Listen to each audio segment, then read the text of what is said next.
আসসালামু আলাইকুম প্রিয় বন্ধুরা, কেমন আছো তোমরা সবাই? আশা করি আলহামদুলিল্লাহ ভালো আছো। আমিও আলহামদুলিল্লাহ ভালো আছি। আজকে তোমাদের জন্য নিয়ে আসলাম নতুন আরেকটি ব্লগ ভিডিও। এটা হচ্ছে মজাদার ডিম ভুনা রেসিপি। আমরা তো অনেকেই অনেকভাবে ডিম ভুনা করে খেয়েছি, কিন্তু এই ডিমটা আসলে অন্যরকম রেসিপি। এই ডিমটা কিন্তু আগে সুন্দর করে ছোট ছোট করে ভেজে তারপর আমি ভুনা করব। আর অনেক সময় বাচ্চারা কিন্তু মাছ মাংস খেতে চায় না, সেজন্য আমি আজকে এই প্রসেসে রান্না করলাম। এটা কিন্তু বাচ্চাদেরও খুব পছন্দ আর বড়রাও খুব মজা করে খেয়ে ফেলবে বন্ধুরা। আমি একটা বাটির মধ্যে অফ ক্যামেরায় ডিম ফেটে নিয়েছি একটু পেঁয়াজ কুচি দিয়ে। আমি এখানে 2টা ডিম দিয়ে কিন্তু 5টা ভাজবো। আর ছোট ছোট করে ভাজবো, যেহেতু ডিম কিন্তু গোল হবে না, যতই আমরা দেই গোল হবে না, এই জন্য একটু চারদিকে ছড়ে যাচ্ছে। এখন এটা আমি একটু ভালো করে ভেজে নিব। এত বেশি একটা ভালো করে ভাজা লাগবে না, কারণ এটা তো পরে আবার ভুনা করব। এই জন্যে আমি কিন্তু অল্প একটু একটু করে ভেজে নেব। আমি এই প্রসেসে কিন্তু 5টা ডিম ভেজে নেব, এক এক করে 5টা ডিম ভেজে নেব, তারপর কিন্তু আমি এটা ভুনা করব বন্ধুরা। আমি অফ ক্যামেরায় কিন্তু ভেজে সবগুলা নিয়ে নিয়েছি। এখন আর একটু তেল দিয়ে এটা ভালো করে আমি ভুনা করব। ভুনা করতে লাগবে আমার এখানে পেঁয়াজ কুচি, আর পেঁয়াজ কুচির পরিমাণটা তোমাদের ইচ্ছা মতো দিতে পারবে।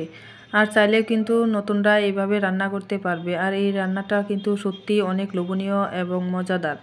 একবার খাইলে কিন্তু বারবার খেতে ইচ্ছা করে। হ্যাঁ বন্ধুরা, যদি আমার এই ভিডিওটা তোমাদের কাছে একটু ভালো লেগে থাকে তাহলে কিন্তু লাইক, কমেন্ট, সাবস্ক্রাইব করতে কিন্তু ভুলবে না। বকবক করতে করতে কিন্তু আমার পেঁয়াজটা লাল হয়ে গেছে। এটা কিন্তু একটু বেশি করে ভেজে নিতে হবে, তা না হলে ভুনা করলে পেঁয়াজটা ক্যাচক্যাচ শব্দ হবে আর কাঁচা কাঁচা একটা গন্ধ ভাব আসবে। এর জন্য একটু বেশি করে ভেজে নিতে হবে। আমি এখানে অল্প একটু লবণ দিয়ে একটু ভালো করে ভেজে নিলাম। তারপর এখানে আমি একটু পানি অ্যাড করে এক এক করে সব মশলা দিয়ে নিব। আমরা ডিম যেভাবে ভুনা করি ঠিক সেইভাবেই সব কিছু মশলা কিন্তু দিতে হবে। আমি এখানে অল্প একটু দারচিনি, এলাচ, তেজপাতা এক এক করে কিন্তু সব কিছু দিয়ে আমি ভালো করে এটা ভেজে নিব তেলের সাথে। ভেজে নেওয়ার পর আমি এখন মশলা অ্যাড করব। মশলাটা আসলে আমরা কিন্তু রেগুলারই জানি কি কি মশলা অ্যাড করতে হয়, তবুও আমি আরেকবার বলে দিচ্ছি ভালো করে।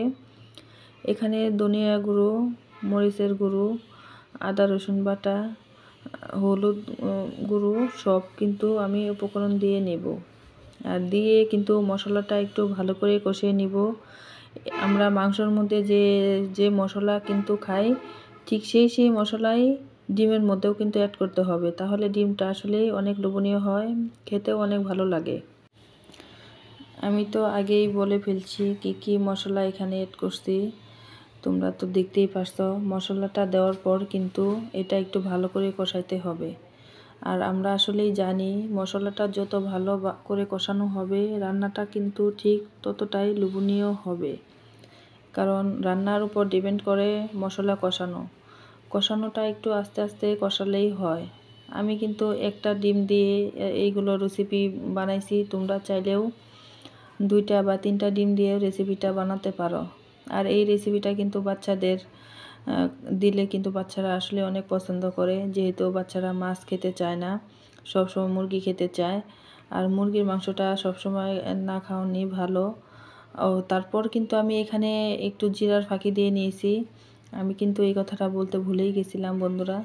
আমি কিন্তু জিরার ফাঁকি ভেজে ফাঁকি করেছি, সেটা দিয়ে নিয়েছি। তোমরা চাইলে বেটে নিতে পারো, কিন্তু আসলে জিরা ভেজে ফাঁকি করে দিলে কিন্তু এটার ফ্লেভার অনেক সুন্দর আসে। এই জন্যই আমি বেটে ফাঁকি করে দিয়েছি সুন্দর করে।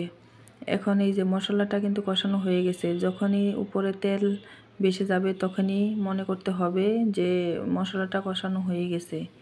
আমি এক এক করে কিন্তু সব ডিমগুলো এখানে দিয়ে নিচ্ছি। দিয়ে নিয়ে মশলার সাথে সুন্দর করে একটু কষিয়ে নিব। যেহেতু ডিমগুলা একটু ভাজা, এর জন্য এত বেশি কষাতে হবে না, অল্প একটু কষালেই হবে।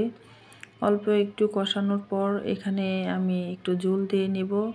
ঝোলটা দিয়ে একটু জাল করলেই কিন্তু হয়ে যাবে আমার মজার রেসিপিটা। আর এই রেসিপিটা কিন্তু অনেক সহজ, এটা কিন্তু অনেক সময় ঝটফট করে বানানো যায়।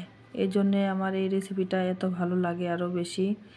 আমার এই যে দেখতে দেখতে কষানোটা শেষ, আমি এখানে অল্প পরিমাণ পানি দিলাম। আমি পানিটা বেশি দিই নাই, যেহেতু আমি ভুনা ভুনা খাবো সেজন্যে।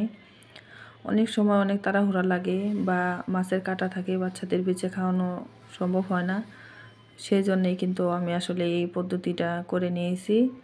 অনেক লোভনীয় হয়েছে আসলেই, আমি তো বুঝতেই পারি নাই যে এত লোভনীয় হবে। আমি এখন এটা ঢেকে দেব যে পর্যন্ত আসলে এটা না বলক আসে সে পর্যন্ত অপেক্ষা করব ঢাকনা দিয়ে ঢেকে।